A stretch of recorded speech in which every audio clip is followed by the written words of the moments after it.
Welcome everyone to AHSAA TV Weekly, brought to you by AmFirst. We've got another exciting show for you today as we look back at the best of the best from this past week in Alabama high school athletics. Up first, we'll meet Eufaula High School flag football coach Jermeek Clyett and quarterback Heaven Duckworth. Then we'll jump over to Piedmont High School and check in on the defending Class 3A state champion football team with Coach Steve Smith. We'll continue to introduce you to our Making a Difference recipients by hearing from former Central Board President and retired Centerpoint High School Principal Van Phillips. We've got a special message from the Jason Foundation focusing on September as Suicide Prevention Month. And we'll close this week's show like we always do with David Holtzford's video highlights from last week's high school football and volleyball action. We'll be right back in just a moment. Retirement planning, investment planning, education planning, ad valorem. Blah, blah, blah, blah, blah, blah, blah, blah. Financial planners love to show their version of a perfect retirement, but what about your perfect retirement? At AmFirst Financial, we'll get to know you first, so we can make a plan for the person you'll be years from now, and future you will be glad we planned ahead. So call AmFirst Financial today. You'll thank you later. Are you an enthusiastic sports fan? Want to have fun and get in on the action? Heck yes, that'd be awesome. Have great attention to detail? Want to stay active? Definitely. Want to give back to the student athletes in your community? Obviously, yes. Then you'd make an excellent high school sports official. We need more officials in Alabama, because with no high school officials, there are no high school sports. Sign up today at highschoolofficials.com. Let's welcome in Eufaula High School flag football coach Jermeek Clyett and quarterback Heaven Duckworth. Thank y'all for being here and welcome to the program. Thank you for having us. Thank you for having us. Well, Coach Clyett, I understand, last year was a big year. It was the first year that the AHSAA had girls flag football. What made you decide to field a team? Well, I remember last year when I heard about them having a Eufaula High School having a flag football team. The head football coach then, Ed Rippey, who's now at Pike Road, he came to me. He was like, "Hey, Coach, I think you'd be the right man for the job." He said, "You're doing a good job with girls basketball and the female sports here already. He's like, a lot of those kids, so you want to try to." He talked with me, told me to get some of the soccer girls, softball girls, girls that not already involved in sports. And thought about it at first. I was like, "Nah, I'm a head coach of the girls basketball," but thought about it. Decided, it'd be something that I can enjoy doing on the side. And, I've begun to love coaching female sports right now. So thought about it, talked with my family about it, my wife, and hey, so here I am today, man. And it's been a great ride. All right. Well, Heaven, I understand that there are 20 girls on your team and you are the quarterback. So tell me a little bit about how it feels to kind of be a trailblazer, and bring this sport to your school and be a leader on your team. It feels exciting because not many girls play football around the world because it's basically a men's sport. So it's exciting to be the quarterback and have a great team to back me up. Well, this question for both of you guys, what did you learn last year? First season of a new sport, what did you learn last year that's helped you this year? I'll go first. First, number one, patience. Yeah. Patience, it was a new sport. It was new for all of us, had a little experience with flag football. Of course, I went to Troy University, so I was familiar with the rules, the intramurals. I was one of the referees for intramural sports at Troy University. So, but just having patience with the girls and the coaches, and because it was a new sport. And so, they had to learn the rules. I also had to learn some of the rules that wasn't the same as intramural sports at Troy University. So, man, just having that patience. And I want them to also have fun, have fun. And, of course, we want to win, and we had a very successful season for the first year, the inaugural season last year. So. And Heaven, what about you? What do you feel like you learned from last year? I learned to have fun playing different sports because I play softball and basketball too. So I learned to have fun with different group of girls other than my softball and basketball teammates. And like Coach said, patience because it was new to the school. We all had to learn. And yeah. And I understand that last year, actually, there were a couple of signees from our state, college scholarships in flag football. So what do think the future holds for this sport? Wow. Now, it's funny that you said it. At the end of our season last year, forget the name of the school, but I want to say it was somewhere in Kentucky. It's the NAI school. They reached out and asked, did I have any film? Of course, I had a few here and there, but they was interested in signing flag football players. And when I went to one of the meetings that we had prior to the season, when the Atlanta Falcons, they came and sent people to come here to talk to us about having the sports. They said in 2 to 5 years, you'll be watching women's flag football on the college level on television. So just being able to provide another opportunity for kids to go to school and get a scholarship through flag football, I think it's going to be great on the collegiate level. I know they say they want to start with NAIA schools and then, just work their way up to the different other conferences and stuff. Well, Coach Clyde and Heaven, thank you so much for joining us today. We wish Eufaula High School all the best the rest of the season, and we'll be right back on AHSAA TV Weekly. Retirement planning, investment planning, education planning, ad valorem, blah, blah, blah, blah, blah, blah, blah, blah. Financial planners love to show their version of a perfect retirement, but what about your perfect retirement? At AmFirst Financial, we'll get to know you first, so we can make a plan for the person you'll be years from now, and future you will be glad we planned ahead. So call AmFirst Financial today. You'll thank you later. Welcome back to AHSAA Weekly. We are so pleased now to be joined by Piedmont High School head football coach Steve Smith. Welcome, Coach Smith. Thank you for having me. Well, congratulations again on being the 2021 Class 3A state football champion. Tell us a little bit about what that's meant to your program and your community. Well, it was obviously a big day for our school, for our team, for our community. Piedmont's a small community. A lot of the things that goes on in our community is centered around the things that are going on at the school, and we've always had great support. Our school system's always been very supportive. Our city, our fans, our booster club. It's just another big day for us to be able to go to Birmingham and represent Piedmont and come away with a victory. It was an all-around great day. Well, and I've got to ask you, because you told me in the break, tell us a little bit about your current haircut. That's what happens sometimes, I guess, when you get a little older in life and kids want to make deals with you or whatever. It was kind of a payoff of the deal that if we won that game that I would grow the mullet back. I had it a couple years ago, and I kind of opened my mouth again and said I'd do it. I'm all about trying to find a way to provide some extra incentive, and our kids, they held me to it. Well, that's great. You were an outstanding quarterback in high school and in college, and so you have a reputation now of having great quarterbacks at your school. So talk a little bit about the legacy of quarterbacks, and then we're going to talk about Jack, your current quarterback, and a record he broke last week. Well, I've been very blessed as a coach to be able to coach several kids that were really talented at that position. All the ones that I've had here at Piedmont, as well as ones I had prior to that when I was a coach at Cedar Bluff. All good kids that were extremely talented, number one.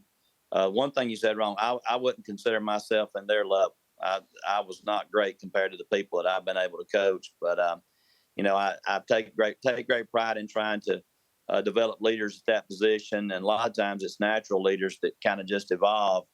But, we've been blessed to have some guys that really were the kind of people you want in that position, the kind of guys that would, be able to inspire everybody else to give their best effort. And they were just winners. They were going to try to find a way, do whatever they could to help the team win. And, that's kind of been the model that we follow, that the guys may not always be the college prospect, 6'3" type guys, but they're guys that, you pretty much got to kill them to beat them. And they're going to battle to the last second. And they've got that type of influence on the people that's in the huddle with them. And very fortunate, and we have that right now. And the young man we have, Jack Hayes, who's a senior, he's a 4-year starter for us, and he's piled up great numbers and broken a few records and owns a lot of the school records. But the number one thing that he does well is he's just a winner. He's the guy that's going to do whatever he has to do to help his team win the game, and all those characteristics I mentioned a little bit earlier about what we look for in a quarterback. Jack possesses all those. Well, good. And I do want to mention that last Friday night, Jack became the state's all-time leader for touchdowns produced. So a great record for Jack and for your school. Let's look ahead to this Friday night's game. You've got the AHSAA Game of the Week that's produced by WOTM. Tell us a little bit about what we can expect in your matchup with Anniston. You know, Anniston is an outstanding program. They've got a rich tradition here in Calhoun County. We're only about 20 miles away, but this will be the first time I think that our schools have met on the football field since 1948. So it's been almost 75 years since the last meeting between the two.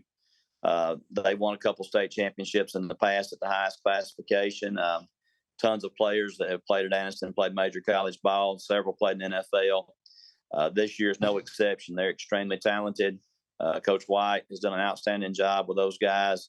I've had a chance to watch them one time in person. You know, they're like a college offensive line, defensive lines. They come out there, they're 300 pounds plus across, and they got great skill guys. Got a quarterback that's committed to South Carolina, and a couple of defensive backs that's got SEC offers. And then as you look at the roster, you see kids in the 9th and 10th grade that are active on the field right now that will be recruitable kids down the road. So tremendous challenge in front of us. We're glad we got them coming to our place on Thursday night.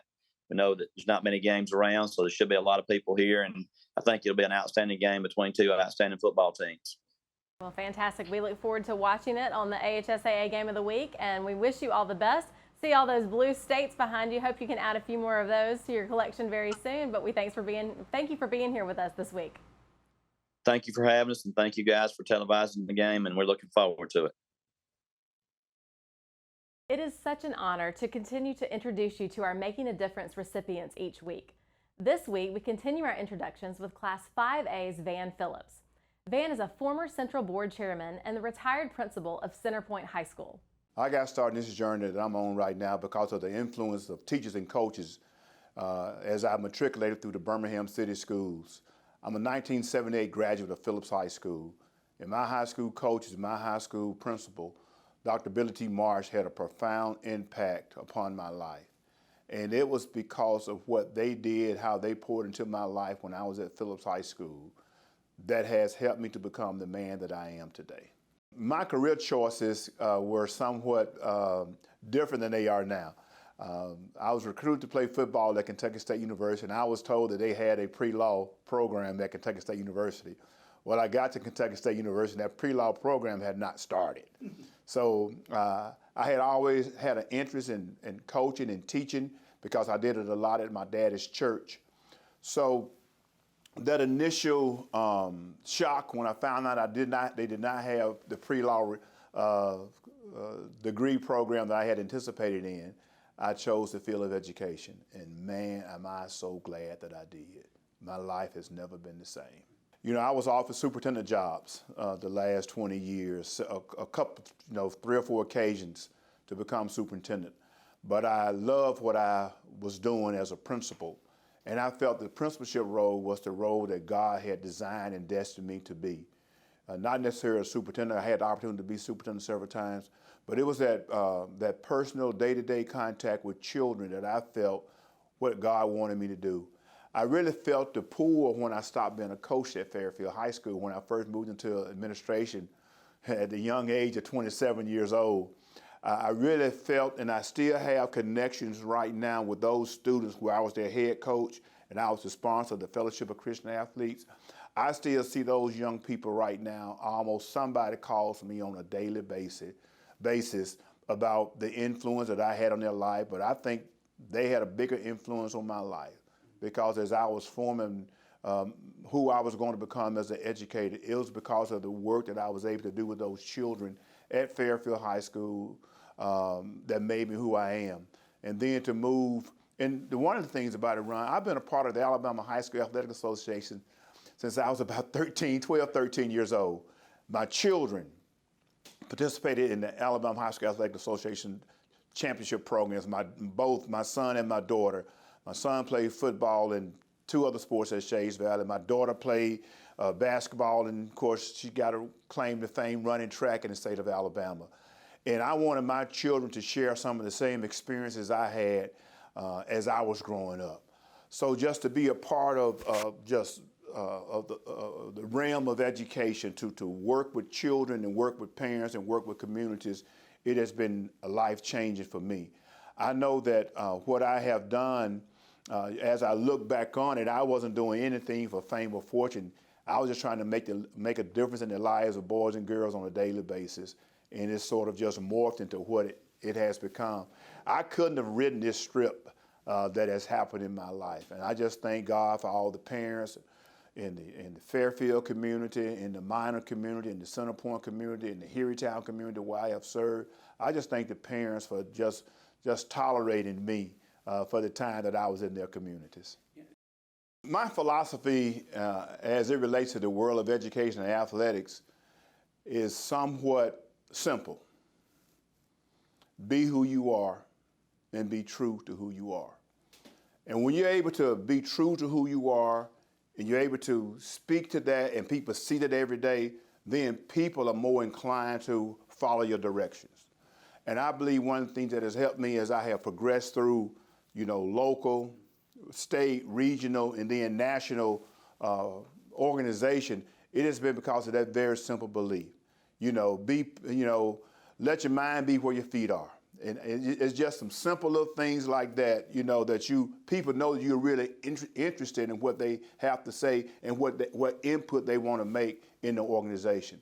So I think just being a part of the Principal Association, when they being a part of the National Principal Association, being selected High School Principal of the Year for the state of Alabama in 2017, working with the 5th District for almost 40 years, and then being elected to leadership in the 5th District, then to be elected to leadership on the Central Board, and the icing on the cake to be elected president of the Central Board of Control for the Alabama High School Athletic Association. I just kind of pinched myself and said, Lord, is this really me? Is all of this really happening? But I think being honest, being a man of integrity, staying out of scandals, I think all that has helped me be who I have become. Well, I think the executive director position of the Alabama High School Athletic Association is one of the most coveted positions in the United States of America, because our association is the envy of many state associations across the country. And you may ask, why do you say that? Well, I hear it from other board members across the state of Alabama. We have been on the cutting edge of a lot of innovative ideas and innovative philosophies and innovative approaches that has helped to make high school sports better for all students throughout the United States of America. And our executive directors, all of our executive directors, have really taken that challenge on.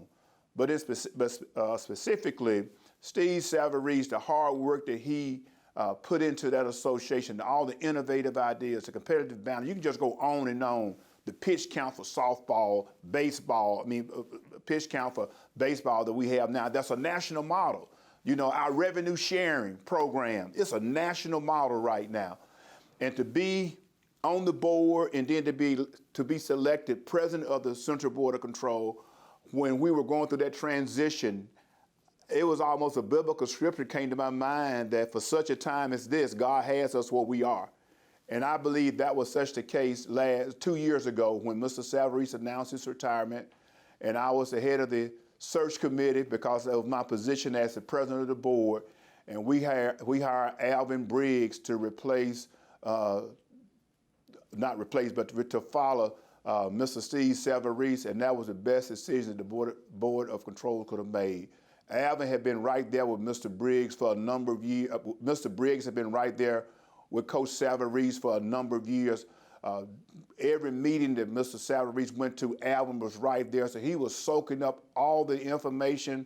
He was soaking up new ideas. He was being groomed. He was being trained. He was being put in a position that he had to make some tough decisions as an associate executive director, because Mr. Savarese knew that at some point in time he would step away from being our executive director. So I am pleased with the direction that Mr. Savarese kept us on, and I am very pleased with the direction and the fortitude shown by Mr. Alvin Briggs. As we pause to recognize September as Suicide Prevention Month, the Alabama High School Athletic Association has teamed up with the Jason Foundation. Let's hear a little bit more from them.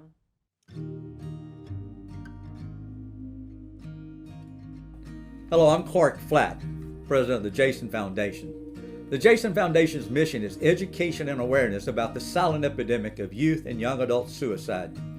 It isn't always obvious when someone is struggling, but 4 out of 5 people demonstrate some signs, either behaviorally or verbally, when they are contemplating suicide. The Jason Foundation appreciates the collaboration with the Alabama High School Athletic Association and their commitment to sharing information that focuses on raising the conversation about youth and young adult suicide. The Alabama High School Athletic Association provides an outlet to share the Jason Foundation's programs and resources with coaches that would not be possible without their cooperation. It is with grateful appreciation that we acknowledge the collaboration and thank the Alabama High School Athletic Association for joining us in youth and young adult suicide awareness and prevention. The great work by the Alabama High School Athletic Association to provide their coaches with the information to better serve their student athlete has impacted lives and possibly even saved lives. The Jason Foundation is proud to support the great work of the Alabama High School Athletic Association. Thank you.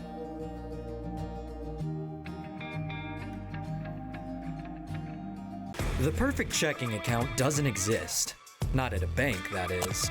So why do you keep looking there? At AmFirst, you can get no minimum balance or monthly fees, an instant issue debit card, and free checks with unlimited check writing. But who doesn't want more? Like a rewards program you'll actually use, and convenient digital tools that make it easy to manage your account from anywhere. Now you could try and find that at a bank, or you could save yourself the trouble by checking with us. Now let's turn our attention to this week's AHSAA highlights compiled by AHSAA Director of Social Media David Holzford. We thank the many schools that participate in the NFHS broadcast program and for their submissions each week, and we thank David for putting these incredible plays together for us. We open the action this week with a first of sorts, the first meeting between two Wiregrass teams, Class 7A Enterprise and Class 5A Rehoboth. The Rebels stepped into a Wildcat den immediately as Coach Ben Blackman's Enterprise Wildcats scored early and often. Quarterback Aiden White gets the scoring started with a screen pass to Michael Johnson, and Johnson does most of the work running through the defense for a 74-yard touchdown. After a mishandled punt by the Rebels on the next series, Enterprise starts with the ball on the 18-yard line, and White connects with Dylan Baldwin for another quick score. Later in the opening quarter, White hands off to running back Amari Griffin, who makes a great cut and speeds 24 yards to another Enterprise score, increasing their lead to 22-0.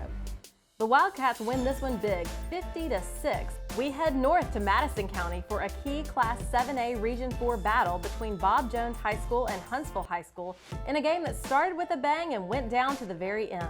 The Huntsville Panthers offense was clicking thanks to some strong blocking up front and hard-running halfback Carlin Long, who opened the scoring with a 66-yard run in the opening quarter. He would finish the night with 18 carries for 197 yards and 3 touchdowns. The Patriots took the lead with receiver Ray Hardy catching a swing pass from quarterback Dylan Willingham from Bob Jones and racing to the end zone in the second quarter. Right before the half, junior quarterback Jack McClung keeps for 5 yards and dives into the end zone as Huntsville regained the lead 21-17 and would also score late to take the region win 28-24. Opelika traveled to Prattville for a big Class 7A Region 2 battle as a favorite after upsetting top-ranked Central Phoenix City 17-14 in overtime 1 week earlier. This game proved to be just as exciting and just as difficult, and another overtime thriller. Opelika gets the scoring started in the opening quarter with a deep pass from Roman Gagliano to Caden Cooper for a touchdown. With the game tied at 14-14 in the third period, Prattville quarterback Cameron Richardson fires a pass to talented Lions receiver Cam Shanks for an 86-yard touchdown, and Prattville takes the lead 21-14. Opelika scores late to tie the game as we fast forward to the overtime period where Prattville place kicker Reed Montgomery boots a 22-yard field goal moments after the Lions defense had stopped Opelika in its overtime try on 4 downs. The kick lifts Prattville to the 24-21 Region 2 win and hands Opelika its first loss of the season. The Class 7A Region 3 game on Highway 43 in Northport between host Tuscaloosa County High School and Oak Mountain High School loomed important to both. The loser would be looking uphill for a playoff spot in this tough 7A region that also includes defending state champion Thompson, Hoover, Hewitt-Trussville, Vestavia Hills, Spain Park, and Chelsea. However, the Wildcats coach Adam Weingarten was determined as well. Tuscaloosa County scores when quarterback Sawyer Dearman spins away from a defender and scrambles 30 yards for another touchdown. In the fourth quarter, running back Kevin Riley scores from 1 yard out to cut Oak Mountain's lead to 31-28 and then scores again with only 3 seconds remaining to complete the comeback, and Tuscaloosa County wins this one 34-31. Birmingham Woodlawn's fabled Colonels program has been struggling in recent years, winning just 12 games in the last 10 years. This year, however, Coach Gentrell Eatman, who became the 8th head coach in that span in 2020, has his team off to a 3-1 start. The team, just 1-19 in the first 2 years, has proven resilient and determined, and it showed in last week's Class 6A Region 5 battle with Mortimer Jordan High School at Lawson Field. The Colonels' Michael Gavant opened the game by taking the kickoff 94 yards for a touchdown with a dazzling display of running down the sidelines. Later in the first quarter, Terrence Gaines gathered a short pass for the Blue Devils and scored to tie the game 7-7. Quarterback Asher Hawkins stepped up, however, using his quick feet and strong arm. He scored on a 67-yard run as well as a short touchdown run earlier in the game. Gavant closed the game for Woodlawn, much like it started, however, sealing the 27-21 win with an interception in the end zone to end the final Mortimer Jordan threat, and the Colonels contingent celebrated. In volleyball action, we feature one of the top volleyball battles in a busy week. Class 7A Bob Jones beats Class 6A Hazel Green 3-0 thanks in big part to the strong play of the trio Eliza Terrell, Rachel Mecklenburg, and Kennedy Vaughn. They combined for 28 kills and Meg Jarrett had 13 digs as Bob Jones improved to 29-5 on the season. We close out this week's highlight segment with WOTM highlights from this week's AHSAA TV Network Game of the Week.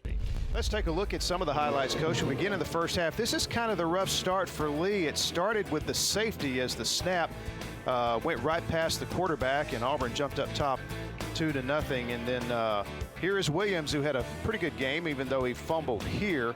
But his lineman was able to jump back on it. And then this was a huge play because this was Lee's best drive of the game. It looked like they might take it in and score. Instead, it goes back the other way, a fumble return. You notice the fumble occurs on the 27-yard line. I mean, Lee had a really nice drive going.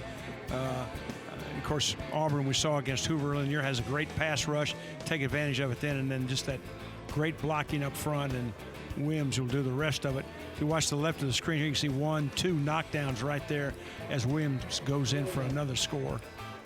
3 rushing touchdowns on the night for Williams. There we see some pressure there. But then Harsin with the great pass to Nation here in the second quarter. Yeah, and there was really no looking back after that. Here's another one that's going to set up yet another score. Play fairly well executed, just can't make the catch, and Auburn takes advantage of it, and Williams into the end zone yet again. And then Lee here, another poor decision there by McGrew, another pick by the Auburn secondary. Yeah, you can see 2 guys could have intercepted it. Auburn will make short work of this. Every turnover they got, they took advantage of, got a big lead at halftime, and then really just kind of sailed the rest of the way. I think this is Williams' last carry of the night. But the onslaught really won't stop once he is out of the game. Other guys come in, and they're equally as effective. And this is the big run by Flakes as he just takes it to the house. Again, just a dominant effort running the football tonight for Auburn. And then another one of those interceptions, one of several by that Auburn secondary. And then finally Lee Montgomery breaks through with a touchdown late in the fourth. They will get on the board late for a little bit of a moral, not victory, but a little bit better feeling. And end result is a big win for Auburn, and I'm sure they'll keep their #1 ranking. Well, that does it for this week's show. Be sure to catch the AHSAA Game of the Week produced by WOTM. This week will be at Piedmont versus Anniston in a 4A showdown. And don't forget to send those highlights to David Holtzford at the email address on your screen.